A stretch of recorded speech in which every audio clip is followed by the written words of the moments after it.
नमस्कार। आज बुद्ध पौर्णिमा आहे।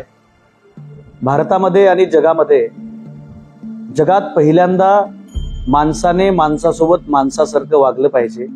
जात, धर्म, पंथ, प्रांत, भाषा या भेदाच्या पलीकडे जाऊन माणसाला माणूस म्हणून स्वीकारलं पाहिजे आणि हिंसा करून तलवारीच्या टोकावरती माणसं आणि राज्य जिंकता येत नाही, तर अहिंसेने, करुणेने, प्रेमाच्या बळावरती राज्य आणि माणसं जिंकता येतात असं ज्यांनी सांगितलं त्या तथागत गौतम बुद्धांची आज बुद्ध पौर्णिमा आहे। बुद्धांच्या जीवनामध्ये बुद्धांचा जन्म आणि बुद्धांचं महापरिनिर्वाण हे पौर्णिमेला झालं, हा प्रचंड मोठा योगायोग आहे हे आपण लक्षात घेतलं पाहिजे। पौर्णिमेच्या दिवशी आणि रात्री दोन्ही दिवसाही सूर्याचा प्रकाश आणि रात्री चंद्राचा प्रकाश असं प्रकाशमान असलेला दिवस म्हणजे पौर्णिमेचा दिवस।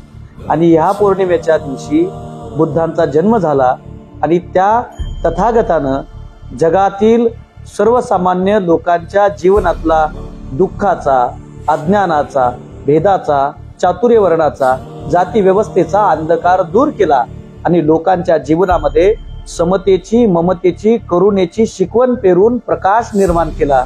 आणि म्हणून आज ही बुद्ध पौर्णिमा महत्वाची आहे। बांधवांनो, बुद्धांनी सांगितलं की जगामध्ये जेवढे काही आहे सगळे कर्मकांड, त्याचबरोबर सगळ्या अंधश्रद्धा त्यात होतांड आहे। सत्य जे काही असेल, जे डोळ्यांना दिसतं, ज्याच्या संवेदना होतात, जे जाणवतं तेच सत्य आहे। स्वतःवरती विश्वास ठेवा, स्वतःचे दीपक व्हा, स्वतःचा दिवा होऊन स्वतःला प्रकाशमान करा।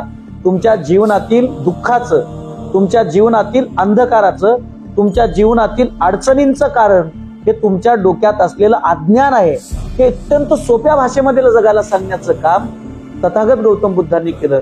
आणि म्हणून माझ्या जीवनात समस्या आहेत, दुःख आहेत म्हणून रडत बसू नका। त्या समस्येला, दुःखाला कारण आहे, ते कारण शोधा, त्या कारणाला मीमांसा आहे, त्या कारणाचा उपाय शोधा आणि तो उपाय करून तुमच्या जीवनातला दुःख आणि अंधकार दूर करा। त्या अगदी सोप्या भाषेमध्ये मानवी जीवनाचं तत्वज्ञान तथागतांनी सांगितलं। पण या राजपुत्राला हे साधं सोपं वाटणारं तत्वज्ञान लोकांपर्यंत पोहोचवण्यासाठी जे आता आपल्याला सोपं वाटतं ते तत्वज्ञान लोकांना सांगण्यासाठी स्वतःच्या राजगादीचा त्याग करावा लागला, माता पित्यांचा त्याग करावा लागला, पुत्राचा त्याग करावा लागला, प्राणाहूनही प्राण पुत्राला सोडावं लागलं, पत्नीचा त्याग करावा लागला, संसाराचा त्याग करावा लागला आणि रानावनामध्ये अंगावरती गेरुवा वस्त्र धारण करून प्रचंड तपश्चर्या केल्याच्या नंतर 7 वर्ष तपश्चर्या केल्यावरती त्यांना या सत्याची प्राप्ती झाली। ते सत्य तथागत गौतम बुद्धांनी आपल्या समोर मांडले।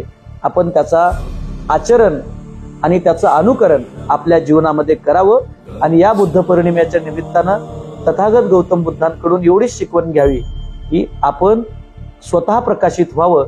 आपल्या प्रकाशानं आजूबाजूचा समाज आपोआप प्रकाशित होईल। बऱ्याच जणांनी तथागत गौतम बुद्धांच्या बाबतीमध्ये वेगवेगळ्या गैरसमजा आणि धारणा समाजामध्ये पेरलेल्या आहेत। विशेष करून या देशातल्या उच्चवर्णीय लोकांनी सातत्यानं तथागत गौतम बुद्धांचं तत्वज्ञान नाकारण्याचा केविलवाना प्रयत्न केला। कारण मनुस्मृती मानणाऱ्या लोकांना तथागतांचं तत्वज्ञान हे कायमच नको असं वाटलेलं आहे। म्हणून मला सांगायचंय की माझे मार्गदर्शक डॉक्टर आह साळुंखे असं म्हणतात की बुद्ध कोणी परका नाहीये। बुद्ध कोण आहे? बुद्ध म्हणजे आपल्या पूर्ण विकसित झाल्यावरती जे रूप असतं त्या पूर्ण विकसित रूपाचा प्रतिमा म्हणजे तथागत गौतम बुद्ध आहेत। आणि आपण म्हणजे कोण आहोत?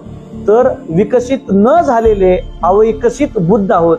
इतक्या सोप्या भाषेमध्ये तथागत गौतम बुद्धांनी वर्णन केले।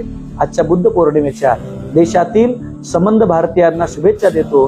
राष्ट्रसंत तुकडोजी महाराज असं म्हणतात, हाती न घेता तलवार बुद्ध राज्य करी जगावर। ज्या माणसानं हातात कधी तलवार घेतली नाही, कधी शस्त्र उचललं नाही, पण त्या काळातले मगध, कोशल, बिंबिसार असे जेवढे राजे होते ते सगळेच्या सगळे राजे बुद्धांच्या समोर झुकायचे आणि त्या बुद्धांचा या भारतामध्ये जन्म होणं आणि त्या बुद्धांचं भारतातलं तत्वज्ञान 7 समुद्राच्या पलीकडे गेलं आणि जगाला त्यांनी प्रकाशमान करून टाकलं। आपणही बुद्धाच्या तत्वज्ञानातून 2 शब्द घ्यावे आणि स्वतःच्या जीवनातला अंधकार दूर करून प्रकाशमान जीवन करावं या अपेक्षेसह आपल्या सगळ्यांना बौद्ध पौर्णिमेच्या मी माझ्या वतीनं, माझ्या काँग्रेस पक्षाच्या वतीनं शुभेच्छा देतो. धन्यवाद. जय हिंद, जय महाराष्ट्र, जय भीम.